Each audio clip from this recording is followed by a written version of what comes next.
This stopped being just messages. I was still standing there, trying to process everything I'd seen on Lena's phone when it buzzed again in my hand. Not a heart, not a joke, just one line. We need to talk. Right now.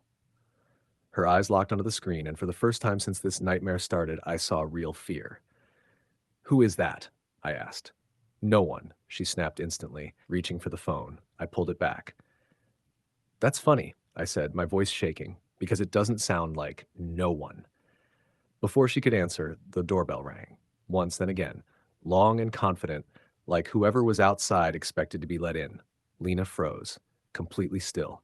Don't answer that, she whispered. That was all I needed to hear. I opened the door. There he was, the same guy from the work event, same suit, same calm, punchable smile. He looked past me into the house like he'd been here before. Oh, he said casually, you must be the husband. My stomach dropped. Can I help you? I asked. Lena rushed up behind me. What the hell are you doing here? She hissed. He raised his hands, almost amused. Relax. You weren't answering your phone. I just wanted to make sure you were okay.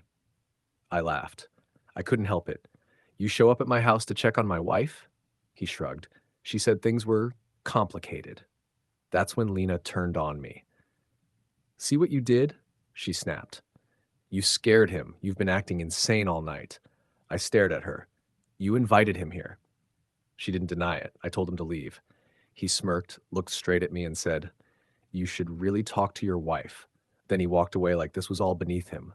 The door slammed shut, and Lena exploded. This is your fault, she screamed. If you hadn't gone through my phone, none of this would have happened. So, that's it? I asked. No apology? No explanation? She crossed her arms. I don't owe you anything. You violated my privacy. That night, I didn't sleep. While she scrolled through her phone in bed like nothing had happened, I sat at the kitchen table pulling bank statements, hotel charges, Uber rides at midnight, restaurants I'd never been to, all lining up perfectly with the nights she'd said she was working late. When I showed her the evidence the next morning, she laughed. You're obsessed, she said. This paranoia is really unattractive. That was the moment I realized something terrifying. She wasn't scared of losing me. She was annoyed I was catching up. And I had no idea yet just how far this was about to go. Update 5, she doubled down instead of backing off. After the night her lover showed up at our house, something in Lena shifted. She stopped pretending to hide anything. No more fake apologies. No more half denials. It was like she realized the mask had slipped and decided she didn't need it anymore. She stayed out late again the very next night, didn't text, didn't call. When she finally came home around 11 p.m., she walked in like she owned the place. Keys tossed on the counter, heels kicked off, zero guilt on her face. You're not even going to explain where you were? I asked. She scoffed. I don't check in with you. I'm not a child. That's when I told her I knew more.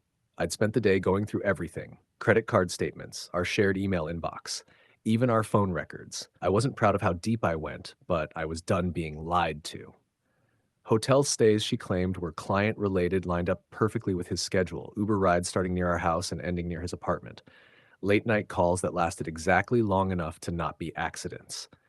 I laid it all out on the table. She didn't even look. Instead, she laughed, a slow, mocking laugh. Wow, she said. You really went full detective, huh? Tell me I'm wrong, I said. She leaned back in her chair. You're paranoid. This is what insecurity looks like. Insecurity doesn't book hotel rooms, I shot back. That's when she flipped the script. She started crying, suddenly, loudly, dramatically, said she felt unsafe, said I was monitoring her, said she couldn't breathe in her own home anymore, said she might need space. You pushed me away, she sobbed. You were never there emotionally. He listens. He understands me. So you slept with him. I said flatly. She slammed her hand on the table. I never said that. You didn't have to. She stood up, pointed at me, and said something I will never forget.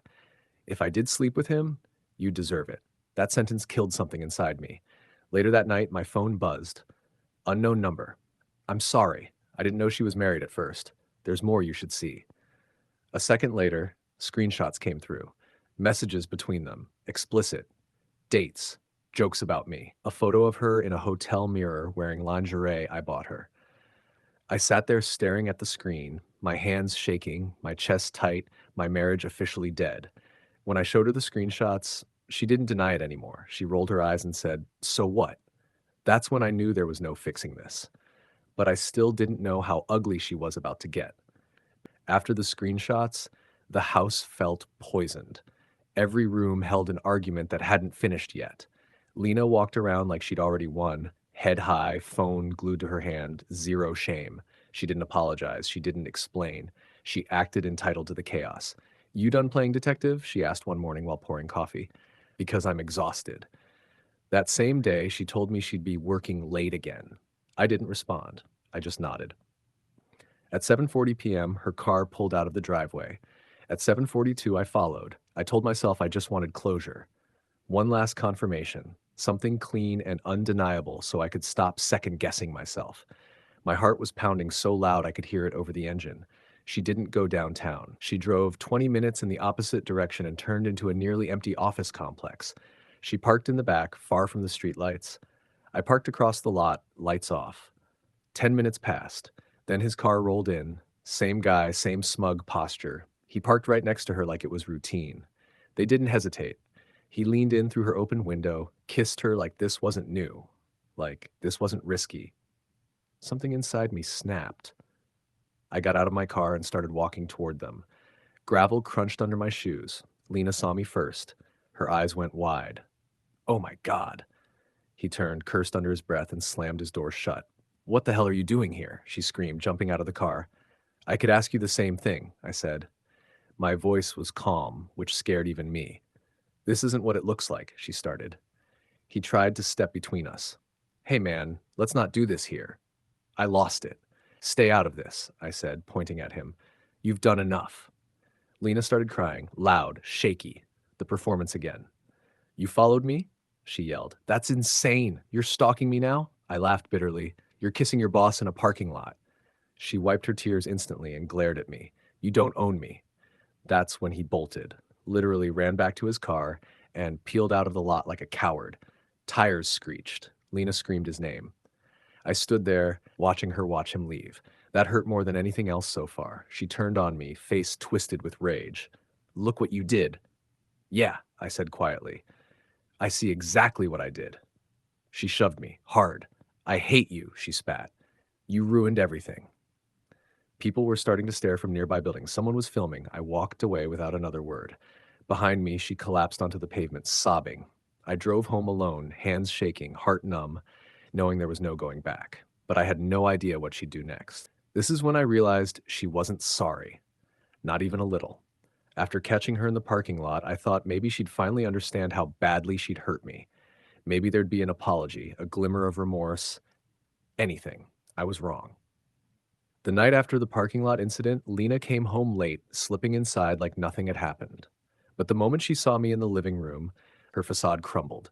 She dropped to her knees, hands clutching my legs, crying harder than I'd ever heard. Snot, tears, the whole dramatic performance. "Please, please don't leave me," she sobbed. "I messed up. I'll do anything. I can't lose you. I swear it was a mistake." For a second, my chest ached. Part of me, the part that still loved her, wanted to comfort her, wanted to believe that maybe we could fix this. Then she stood up. Her eyes, wet but blazing, cut through me. "But you know what?" she said, voice shaking yet sharp. "You've made me miserable for years. You've never been enough. You're boring, cold. I deserve to be happy." I froze. That was the moment I understood the full scope of her manipulation. Every tear, every plea, it wasn't about regret. It was about control. She was weaponizing her breakdown to make me feel guilty. "You think crying will fix this?"